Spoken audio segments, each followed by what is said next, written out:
Hello. There have been a number of interesting stories in the news this year concerning people whose religious convictions caused problems with their employers. Some Muslims working in Sainsbury's were reluctant to scan through alcoholic products. So Sainsbury's announced that they could raise their hands and ask a colleague to take over until the offending items had been checked. A Hindu airport worker was suspended and then reinstated after she was told to remove a nose stud. And the case is still pending of the Muslim hairdresser who sued an employer because she wasn't given a job in a hair salon because she insisted on wearing a headscarf. The prospective employer claims that to employ her would have adversely affected her business. So have employers a responsibility to make allowances for the religious convictions of their employees? And should employees bring their religious convictions into the workplace, even when they may clash with the aims and objectives of the company they serve? Joining me to discuss religion in the workplace are Lord Brian Griffiths, Vice Chairman of Goldman Sachs and an advisor to the Christian Association of Business Executives, Sheikh Ibrahim Mogra, Chair of the Muslim Council of Britain's Interfaith Relations Committee, and Douglas Murray, Director of the Centre for Social Cohesion in Westminster. So, Brian Griffiths, do you bring your Christian faith into the workplace? I think it's very difficult not to. If you're a Christian and your Christian faith informs a world view and really informs all aspects of your life, of which work is terribly important, I don't think you can leave it at the door of a workplace. You really have to take it with you. And I would say it's something very positive. I mean, trying to help create the culture, for example, of a financial institution, which depends on integrity and trust and so on, bringing one's faith in is to me, an integral part of that. But presumably it involves compromise, because as you mentioned, your business is money. But you know, Jesus taught more about money than he taught about prayer. But I think it certainly involves compromise, because clearly there are going to be people there of different religions, and there's always going to be a struggle with the nature of human existence and materialism and the basic values of life and so on. But that's not a reason for not taking it in. Ibrahim, you must be asked many questions by Muslims about work. Are some forms of work off limits for Muslims? I mean, the first thing to say would be that for a Muslim, when he or she views religion, it's not so much Islam as a religion, but Islam as a way of life. So to divorce religion from yourself and the door of your place of work is absolutely impossible, not only difficult, because it's not only what your appearance is in the workplace, but also the attitudes that you carry with you that are formed by your religious beliefs and religious teachings. So I am approached many a times by people who ask me whether they can work in a bank or whether they can work in X, Y, or Z institution. And I try to give them the guidance as best as I can, depending on what we can foresee as possible scenarios in the workplace. And you never find me saying to a Muslim, yes, you should take up employment in a pub behind the bar, because I know that that will be full of complications. But working in a superstore is fine. And when we go into the specifics of cases, I say to Muslims that do consult your imam and find guidance for yourself in your employment. Douglas, do you have ethical principles which you apply rigorously to your work? Well, look, I mean, I think the first thing to say is that you have to divorce your religion and your workplace to some extent. Workplaces cannot become centers of either proselytization or hypersensitivity. One of the things that happens every time the situation with religion in the workplace comes up in the news, whether it's the cases you mentioned or many others we could go into, one of the things that happens is that every single time the most extreme and sensitive interpretations of the faith in question becomes the norm. So really we have to divorce the private spiritual lives of employees and the situation they're in the workplace. Well, I want to come to the specific cases a little later in the programme, but let's go back to the basics. Brian, when you consult your scriptures, the Hebrew Bible and the New Testament, do you find that they have a positive attitude towards work? I think they have an extremely positive attitude, because for a Christian, and I think the Christian view is very much based on a Jewish view, particularly on the Pentateuch. We live in a world created by God. We ourselves have been created in, the Bible says, in God's image. And God is a creator. He's a person who works. And work is therefore integral to what it is to be a human being, which is why unemployment is such a terrible thing when people have no work. So I would say from a Christian point of view, Work is something very positive which gives people genuine satisfaction, and we have gifts and we have motivation and so on, and we really want to get to grips with work. Ibrahim. I mean, in the Quran, I find a very interesting verse that tells Muslims or encourages Muslims that on the Friday, when the Friday prayers are over, they're actually to go out into the world and work and seek their daily bread. So it's quite different, for example, for the Sabbath for the Jews and the Sunday for the Christians, where it's supposed to be a day of rest and prayer. For the Muslims, it's prayer and work combined together. And the blessed Messenger Muhammad, peace be on him, was very emphatic about the need for people to go out into the workplace and work. Whilst they're working, they are serving God, because they are helping to look after their families and their society, etc.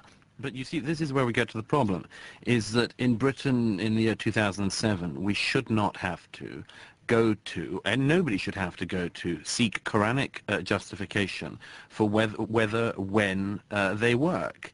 That is an entirely different project to that of working in a multi-faith and often no-faith society like contemporary Western society, which I think has one particularly great benefit, which it's taken centuries to get to, which is that we do separate the private life of faith and one's public life, that you can be a Christian, a Muslim, a Jew, or any other believer, and although that affects your personal life, your spiritual life, it is not something you take to the workplace, and therefore it is not something you should be doing to seek biblical, Quranic, or Torah justification for what you should or shouldn't be doing in the workplace. It's utterly irrelevant. I'm at a total loss in trying to understand Douglas's argument. For a Muslim, the source of guidance is the Quran. I mean, it forms everything that I believe, and it forms my attitude. And that very Quran tells me also to take into account the sensitivities and the needs of others around me. And to suggest that a Muslim should kind of be a work person or a laborer within the workplace and not be Muslim is something that cannot be accommodated. I mean, I'm saying it's something that all people should leave at the door of the workplace. It is not relevant whether a Muslim can find Quranic justification for something. The only justification in the workplace is what that workplace dictates. And what Douglas, I really disagree here with Douglas, because it seems to me there are two separate issues. The first is, can I as a Christian go into the workplace and somehow leave my faith at the office door? And when it comes to discussing issues of global poverty or of integrity in financial dealings, can I neglect the source of what my values really are? I think I can't. I think it's impossible for somebody who's a Christian to do that. But I think that is totally different from saying we are therefore going to create a culture which is very oppressive, which makes unbelievers very uncomfortable, and which is a very sort of stuffy culture in terms of the company. And I would want to distinguish those and ask Douglas, wouldn't he want to go along with some such distinction? Yes, but the point is that you can express charity, you can express goodness, and all of these sort of things, and you can bring them in your private beliefs into your discussions you have in the workplace. But if it would end up with a discussion where you had to justify what you were doing because of a verse in the Bible, and I don't think that is relevant any more than for Mr. Mogra it is relevant for him to have to find a justification in the Quran for charity. He should not have to find a justification in the Quran for charity or for kindness or any of these noble instincts which you cite as well. That is just not relevant in the workplace. But can I say, Douglas, you know, I hate to say this, but I think in a way your view is slightly dated, because as I read the workplace, what's happened is, first of all, people brought ethnicity, and they said there should be no discrimination on grounds of race. Then they said there should be no discriminations on ground of gender. Then they said there should be no discriminations on ground of disability. Then they said no discrimination on grounds of sexual preference.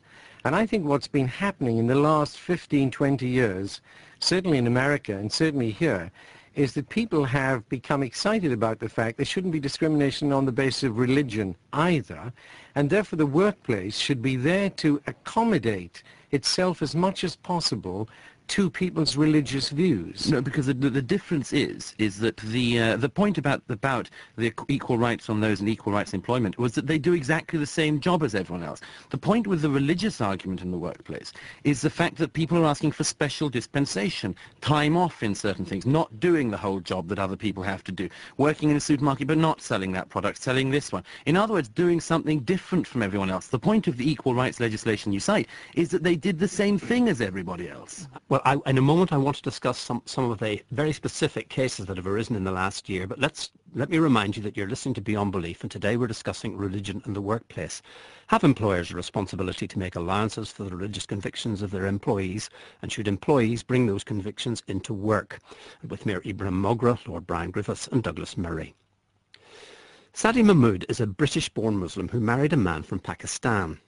She brought him to live in this country, and as a result of his experience working in an English supermarket, she formed an organisation called Noble Can to encourage better understanding of religious sensitivities in the workplace.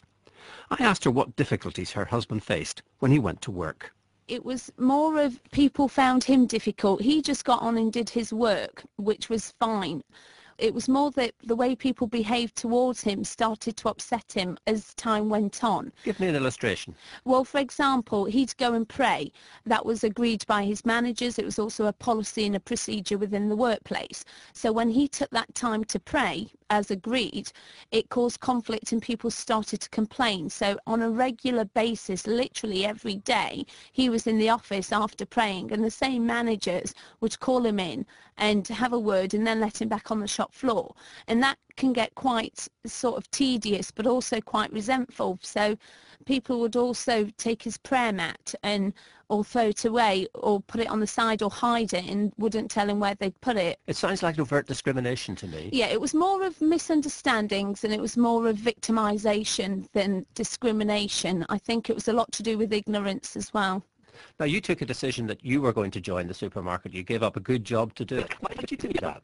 Because I felt I had a responsibility. I'd married this man from a village. I'd made him leave his entire country and way of life.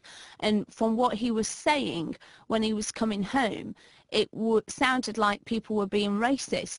So I felt that it was only right that I go and have a look and observe to see what I'd not taught him and why he hadn't sort of integrated, to be honest. So you went undercover? I did. And what happened?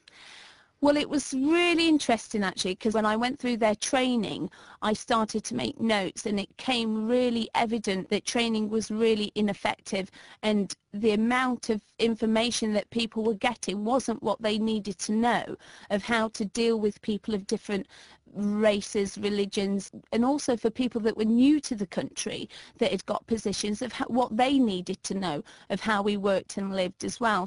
Now, you made some requests of the managers that on the face of it seemed quite silly. Yes. Basically, I took Eid off and the manager agreed to it. The following week, I turned around and said to the manager that I need to take Holi off, which is actually a Hindu festival. And the manager agreed and allowed me another day off, which really absolutely shocked me as a professional, because it was her ignorance, but also I think political correctness had a lot to do with it. She was too afraid to question me what Holi was or whether I was allowed to or not. So I stood there on the shop floor for 12 weeks and realised that I've got a solution to this. I could design a training course that could answer the questions that they weren't getting from their training.